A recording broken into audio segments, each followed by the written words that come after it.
নমস্কার। ২০২৬ সালে দাঁড়িয়ে কেমন আছেন সবাই? ২৫ থেকে ৩৫ বছর। এই বয়সটা আসলে কি জানেন? এটা হলো সেই সময় যখন আপনার ফোনে বিয়ের ইনভিটেশন কার্ড আর লোনের ইএমআই এর মেসেজ একসাথে আসে। মানে না পারছেন ঠিকমতো প্রেম করতে, না পারছেন ঠিকমতো ঘুমাতে।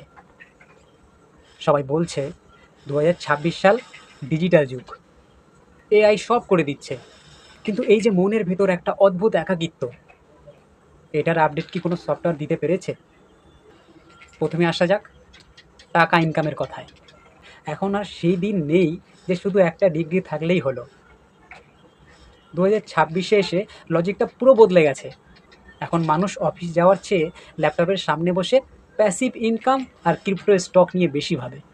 কিন্তু সমস্যাটা কোথায় জানেন? আমাদের জেনারেশন রিলস দেখে ভাবে কালকেই কোটিপতি হয়ে যাব। ভাই, রিলসে যাকে দেখছেন সে হয়তো ভাড়ার গাড়িতে শ্যুট করছে। টাকা ইনকাম করার লজিকটা খুব সিম্পল। আপনার স্কিল যদি ইউনিক না হয়, তবে বাজারে আপনার দাম ওই ১০ টাকা চিপসের প্যাকেটের মতো, যার মধ্যে হাওয়াই বেশি থাকে। এবার আসি প্রেমের কথায়। ২০২৬-এর প্রেম মানে কি? ইনস্টাগ্রাম স্টোরিতে কাপল গোলস দেওয়া, কিন্তু বাস্তবে ডিনার টেবিলে বসে দুজন দুজনার ফোন স্ক্রল করা। আমাদের রিলেশনশিপগুলো এখন ওয়াইফাই কানেকশনের মতো। সিগন্যাল একটু দুর্বল হলেই আমরা অন্য নেটওয়ার্ক খোঁজা শুরু করি। আগের দিনে লোকে প্রেমপত্র লিখত রক্ত দিয়ে, আর এখন মানুষ ব্লক করে দেয় শুধু একটা ইমোজি ভুল হওয়ার জন্য। এখনকার এই জেনারেশনের সমস্যা হলো অপশান। আমাদের হাতে অপশান এত বেশি যে আমরা কাউকে ঠিকমতো সময় দিতে পারছি না। মাঝে মাঝে রাতে যখন ফোনের স্ক্রিনটা অফ হয়, তখন আয়নায় নিজের মুখটা দেখে মনে হয় এত মানুষের ভিড়ে আমি আসলে কতটা একা। ২৫ থেকে ৩৫ বছর বয়সীদের মধ্যে এই একাকিত্বটাই সবচেয়ে বেশি। কেন?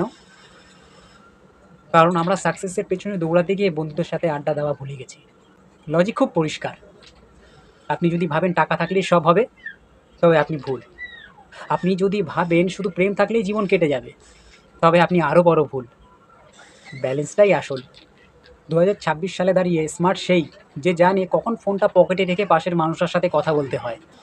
শেষে একটা কথাই বলবো, জীবনটা আপনার। এখানে কোনো রিসেট বাটন নেই। তাই টাকা কামান, প্রেম করুন, কিন্তু নিজের মানসিক শান্তি বিসর্জন দিয়ে নয়। আর হ্যাঁ, একা থাকা মানেই একাকিত্ব নয়। মাঝে মাঝে নিজের সাথে সময় কাটানোটাও দরকার। ভিডিওটা ভালো লাগলে শেয়ার করবেন। আর যদি ভালো আর যদি ভালো না লাগে, তবে ভাববেন এটাও ২০২৬ সালের কোনো একটা গ্লিচ। ভালো থাকবেন।